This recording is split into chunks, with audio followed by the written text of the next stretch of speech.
আমি আজকে দেখতে পাচ্ছি যে এখানে অনেকগুলো সংগঠন আছে। আমি যে সংগঠনের সভাপতি সেটার নাম অর্পা, organisation for retired personal armed forces.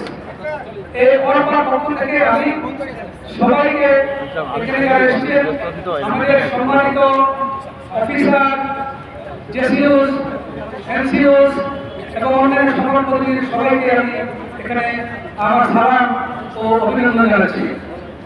আমরা জানি আজকে 5ই আগস্ট গণতন্ত্র উত্থান দিবস, গণ অভ্যুত্থান দিবস। এই গণ অভ্যুত্থান দিবসকে আমরা বাস্তবায়িত করার জন্য আজকে এখানে আমরা এখানে এসেছি। আমি একটু বলতে চাই, বিশেষ করে গত 1 বছর যাবৎ বাংলাদেশের মানুষের সম্মান এবং আস্থা সেনাবাহিনীর প্রতি বাড়ছে। 2009 সালে বিডিআর কিলিংয়ের পর থেকে সেনাবাহিনী আস্তে আস্তে বিফল হয়ে পড়ে, গতি হারিয়ে ফেলে। 2013, 2018 এবং 2024-এর নির্বাচনে সশস্ত্র বাহিনী এবং বিডিআর কি ছিল এটা আমি বেশি বলতে চাই না, এটা আমাকে অবদান নয়, আমি বলতে চাই না, আপনারা বুঝেই। তবে আমি এইটুকু বলি, আমি যখন সেনাবাহিনীতে জয়েন করেছিলাম 1986 সালে, তখন ক্যাপ্টেন হিসেবে আমার যতটুকু সম্মান ছিল, আমি মেজর হিসেবে আমি সেইটুকু কিন্তু করে দিতে পারি নাই। 2009 সালে 57 জন সেনা অফিসারকে যেভাবে হত্যা করা হয়েছে এবং লাশের উপরে যেরকম অত্যাচার হয়েছে তার বিরুদ্ধে বিরল। সেনা অফিসার দেশের জন্য যুদ্ধ করে প্রাণ দিয়ে শহীদ হবে, এটা অত্যন্ত গর্বের ব্যাপার। কিন্তু এভাবে পাশবিকভাবে নিরস্ত্র সেনা সদস্যকে হত্যা করা হবে, এটা কেন কাম্য নয়। পৃথিবীর কোথাও এত সংখ্যক সেনা অফিসার, সেখানে 1 জন মেজর জেনারেল, 2 জন ব্রিগেডিয়ার জেনারেল এবং আনুমানিক 16 জন কর্নেল সহ 57 জন অফিসারকে হত্যা করা হয়েছে নির্মমভাবে। এটা আমাদের পৃথিবীতে একটা বিরল।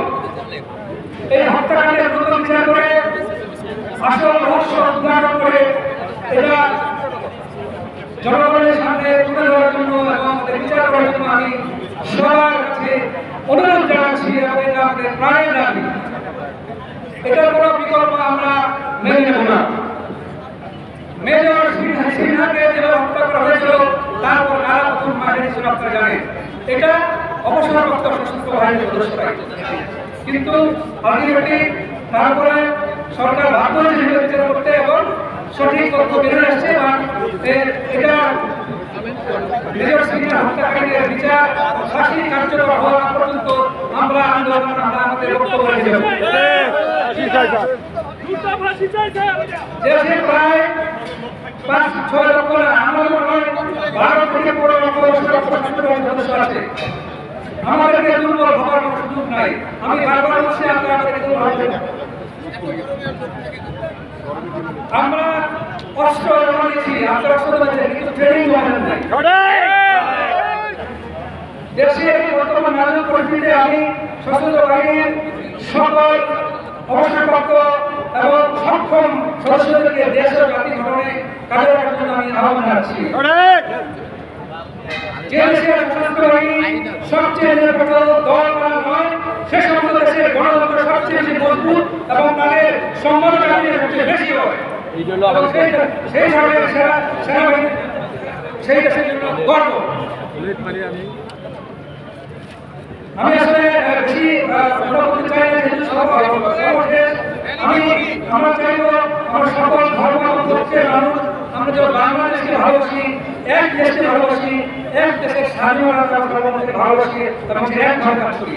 আমরা মুসলমান, খ্রিস্টান, হিন্দু এবং বৌদ্ধ কোনো জাতির আলাদা নয়, বা আমরা এটা দেখতে চাই না একজন দাঁড়িয়ে করে সে হয়ে যাবে জঙ্গি, হয়ে যাবে জামাত এবং ভিতর করে হয়ে যাবে জঙ্গি, এটা আমরা ভবিষ্যৎ দেখতে চাই না।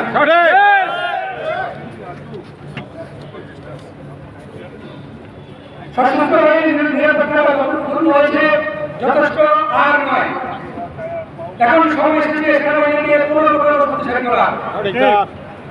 ধমক দিয়ে, ধাক্কা দিয়ে সশস্ত্র বাহিনীকে করে যাবে সেরকম সশস্ত্র বাহিনী আমরা চাই না। প্রতিবেশী দেশের সাথে সুসম্পর্ক থাকবে, কিন্তু সার্বভৌমত্ব রক্ষার ক্ষেত্রে আমাদের কোনো আপোষ করার সুযোগ নাই। হাতে পুতুল হওয়া সেনাবাহিনী, স্বাস্থ্য বাহিনী আমরা ভবিষ্যতে আমরা আশা করি না। আমাদের সামরিক শক্তিকে স্বয়ং সময়োপযোগী এবং শক্তিশালী করতে হবে। আমরা আপনারা আমাদের ভাই সাথে ছিলাম, আছি এবং ভবিষ্যতে থাকবো।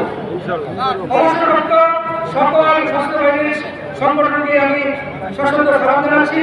সশস্ত্র বাহিনী জিন্দাবাদ, বাংলাদেশ জিন্দাবাদ। আসসালামু আলাইকুম।